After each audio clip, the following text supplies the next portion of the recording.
a fourth myth or obstacle that sort of gets in the way of conservative, Bible-believing Christians positively entertaining the notion of extraterrestrial life is sort of a reflexive reaction that, well, if there are extraterrestrials out there, if there are aliens, they must be demons. This is what demons are about. You would think, well, why would people conclude that? Why would someone's mind immediately go to that conclusion? There are a couple of reasons. One would be the alien abduction narrative as it's been presented on TV, in movies, of course, books, podcasts, talk shows. This has gotten a lot of traction.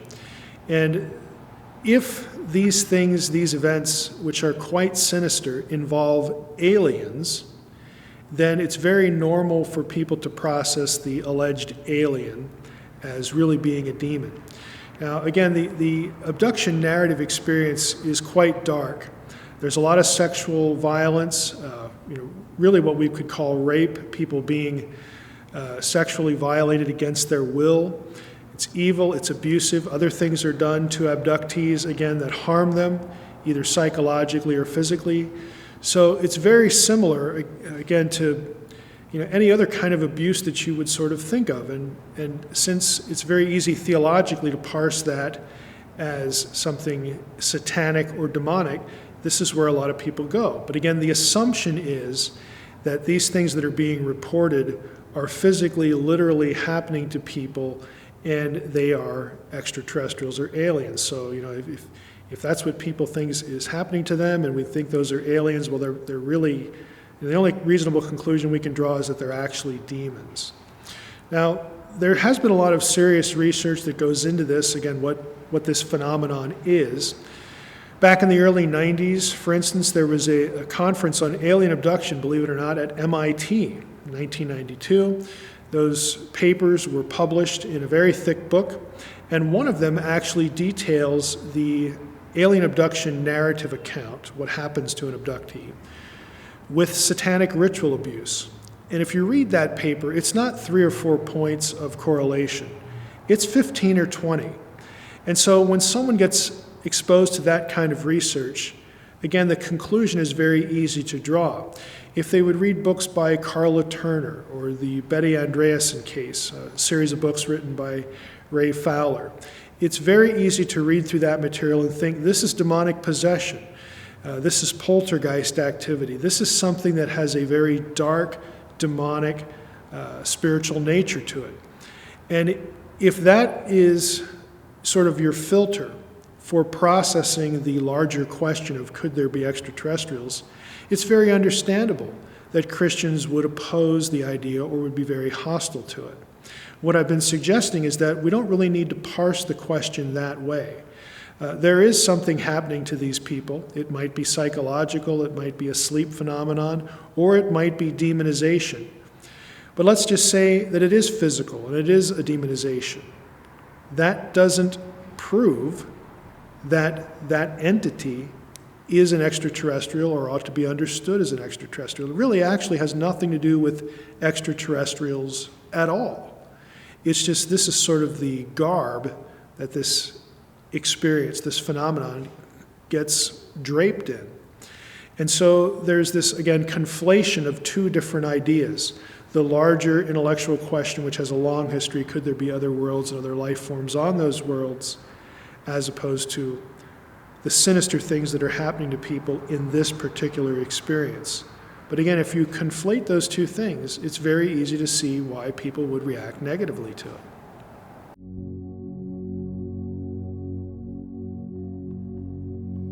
Now, people in part, again, especially Christians, again, who are exposed to this, might also think, well, there's really another legitimization for thinking about aliens in terms of demons, especially, again, if they're doing something bad to people. And that is, well, maybe aliens are just, beings from another dimension, and that's what demons are, right?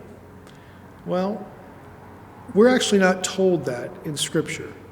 We can't really conclude either philosophically or in terms of Scripture that angels and demons, let's just put them both together here, that spiritual beings like angels and demons of the Bible, we can't really conclude coherently that they are from another dimension. That is, they are part of the material world, the universe as we understand it, and dimensions as we understand them. They're part of the material creation. It could be that angels and demons are something different altogether, that they exist in a spiritual world that isn't one of the dimensions of the created universe. We just don't know. The spiritual world could be distinct. It could be the same thing. It could overlap. We just don't know. And so we can't really coherently make this identification and be sure. The text, the biblical text is uncertain. The scientific question is certainly uncertain. And so a direct equation here isn't really sound thinking.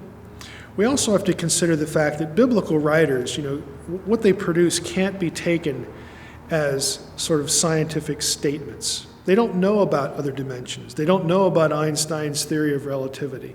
They don't know even really necessarily about the universe and what makes it up. They don't know of any planets beyond Saturn. How are they going to know these other things? And so we can't really press the Bible into doing science talk on these points to draw this equation. It's just not sound thinking. There's another reason, though, that theologians sort of hesitate here, too, to sort of align the spiritual world of the Bible with other dimensions. And that is, if you do that, then what you're saying is that angels and demons are part of the creation order. They must be made of something. So the spiritual world isn't really a world different from creation, the created world as we know, the created universe as we know it. And that has problems for a number of theologians because, well, God is a member of the spiritual world, isn't he? So if that's part of creation, is God part of creation? You see where this leads. Again, biblical theology makes a firm distinction between the creator and the creation. There is only one uncreated being. He is not part of the creation. The creation had to be caused. It is separate from God. But if you make the spiritual world part of the created world, again, just call it another dimension, if it's made of something, then isn't it reasonable to assume that its inhabitants are made of something as well? And God would be one of those inhabitants. So the only way you can really argue this biblically is to figure out a way, and philosophers have done it, theologians have done it, but not everybody buys it. You'd have to come up with a way for God to still be distinct from creation and still a resident in the spiritual world that is part of the material created universe. And again, it's a question that for our purposes goes well beyond what we're doing at this point.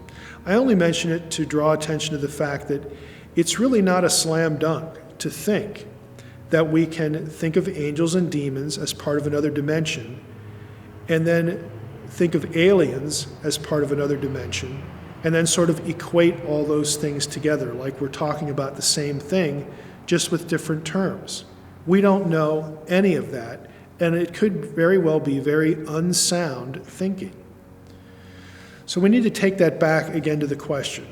For my purposes and my take on the whole E.T. demon thing is I don't think alien abduction has anything to do with real aliens. Again, we don't have any proof that there are aliens, and we'd have to have proof that there are before we can use them as evidence of an event like this. There's no inherent scientific or theological or philosophical reason to make these arguments.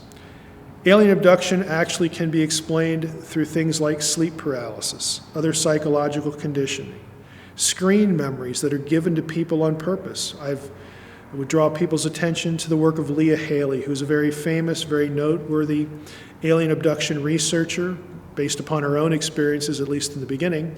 And she has done a 180. She doesn't think any of it has anything to do with real aliens now, but it's something, again, that people have done to them, and it's an implanted screen memory for whatever purpose.